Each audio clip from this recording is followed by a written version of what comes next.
विद्यार्थी मित्रांनो, आज नगर परिषद भरती 2025 नवीन सेवा नियम प्रवेश प्रसिद्ध करण्यात आलेले आहे. गट क आणि गट ड पदभरतीसाठी. त्याच्यानंतर मी व्हिडिओ बनवला आणि सर्व पदांची शैक्षणिक पात्रता सांगितली.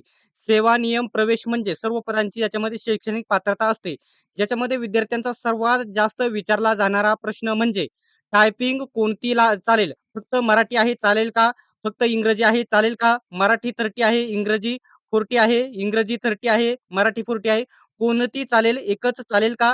तर आजच्या व्हिडिओमध्ये एकदम डिटेल्समध्ये संपूर्ण माहिती सांगणार आहे. अशाच प्रकारचे माहितीचे व्हिडिओ बघत राहण्यासाठी आणि अपडेटसाठी अजूनही चॅनेलला सबस्क्राईब केले नसेल तर सबस्क्राईब करा. कोणत्याही प्रकारचे अपडेट येथे मिस होणार नाही. आणि 10वी पासवरती कोणतं पद असणार आहे, कोणती पदे 10वी पासवरती आहे, सर्व माहिती देणार आहे. फक्त व्हिडिओ शेवटपर्यंत बघा आणि संपूर्ण जो सेवा नियम प्रवेशचा जो पी-डी-एफ आलेला आहे, तो आपल्या टेलिग्राम ग्रुप वायबीडी अकॅडमीवर टाकलेला आहे. जॉइन करा. लिंक तुम्हाला डिस्क्रिप्शनमध्ये देत आहे. तर विद्यार्थी मित्रांनो, आज दिनांक 23 फेब्रुवारी रोजी हा सेवा नियम प्रवेश प्रसिद्ध करण्यात आलेला आहे.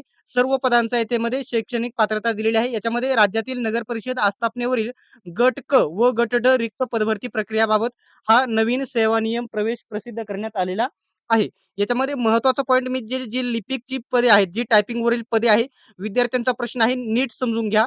आता एखादं पद जे मी तुम्हाला इथे सांगतो. आता याच्यामध्ये सेवा नियम प्रवेश समजून घेताना नीट गोष्टी या लक्षात घ्यायच्या आहेत, त्या सांगणार आहे फक्त 2 मिनिटामध्ये. 1 मिनिट. आता इथं सेवा नियम प्रवेश प्रसिद्ध हे सुरू झालेले आहेत. तर हे जे पद आहे समजा वरिष्ठ लिपिक गट बघू शकता वरिष्ठ लिपिक गट क चं जे पद आहे, आता इथं पदोन्नतीने म्हटलेलं आहे. हे पद त्यांच्या प्रमोशनने भरले जाणार आहे. या पदाची जागा असणार नाही, हे जाहिरातीमध्ये येणार नाही. कोणती पदे असणार आहे? ही सरळ सेवेने जी म्हटलं आहे 50% 100% ही पदे जाहिरातीमध्ये येणार आहे. आता नीट लक्षात घ्या टायपिंग कोणती लागणार आहे. आता इथं म्हटलेलं आहे लिपिक टंकलेखक, लिपिक टंकलेखक गट क चं पद असणार आहे.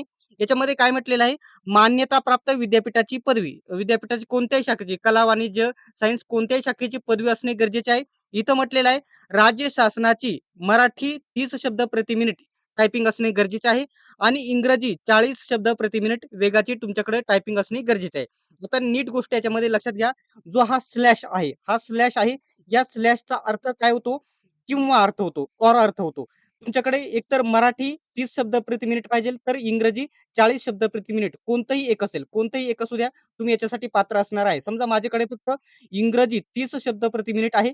मी पात्र आहे. याच्यामध्ये 40 नसेल, इंग्रजी नसेल तरी देखील चालेल. फक्त इंग्रजी इथं आता काही विद्यार्थी विचारतील माझे फक्त इंग्रजी 30 शब्द प्रति मिनिट आहे, तर ती चालणार नाही. तुमच्याकडे इंग्रजी 40 असणे गरजेचे आहे. मराठी 30 असणे गरजेचे आहे.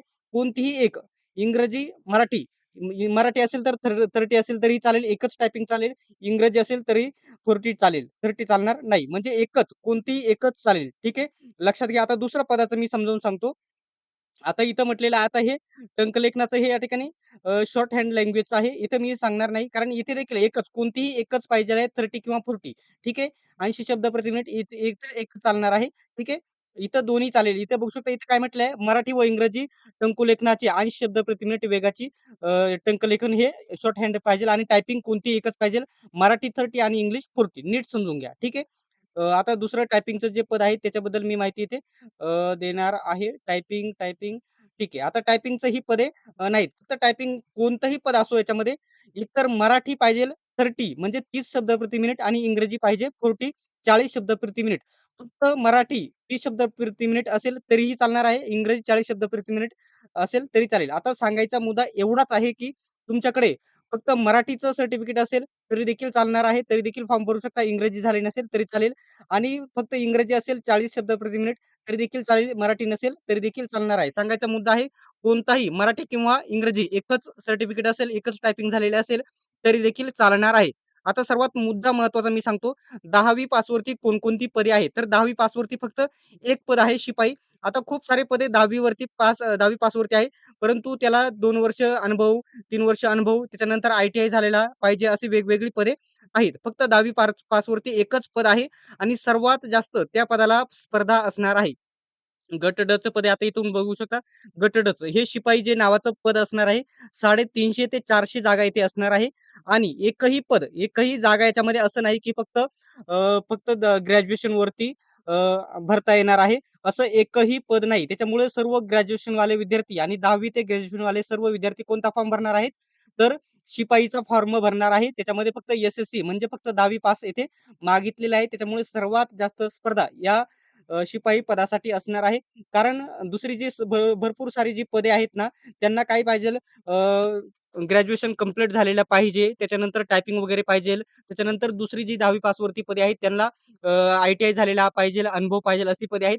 फक्त एकच असं जे पद आहे, ज्याला टायपिंग नाही, अनुभव नाही, आय-टी-आय नाही, असं शिपाई जे पद आहे याच्यामध्ये सर्वात जास्त स्पर्धा असणार आहे. शिपाईपासून 10वी पासून तर ग्रॅज्युएशनवाले सर्व विद्यार्थी याच्यासाठी फॉर्म भरणार आहेत. सर्वात जास्त स्पर्धा या शिपाई पदासाठी असणार आहे. तर अशा प्रकारे मी तुम्हाला सांगितलं, कोणत्याही प्रकारची एकच टायपिंग असेल तरी देखील तुम्ही फॉर्म भरू शकता. एकतर मराठी 30 असेल तरी फॉर्म भरू शकता. इंग्रजीची गरज नाही. फक्त इंग्रजी 40 असेल तरी देखील भरू शकता. मराठीची गरज नाही. आशा करतो की जेवढी पण महत्त्वाची माहिती तुम्हाला समजली असेल, अशाच प्रकारच्या माहितीचे अपडेट बघत राहण्यासाठी चॅनलला नक्की सबस्क्राईब करून घ्या. सर्वांनी व्हिडिओ शेवटपर्यंत बघितल्याबद्दल धन्यवाद. भेटूयात नेक्स्ट व्हिडिओमध्ये.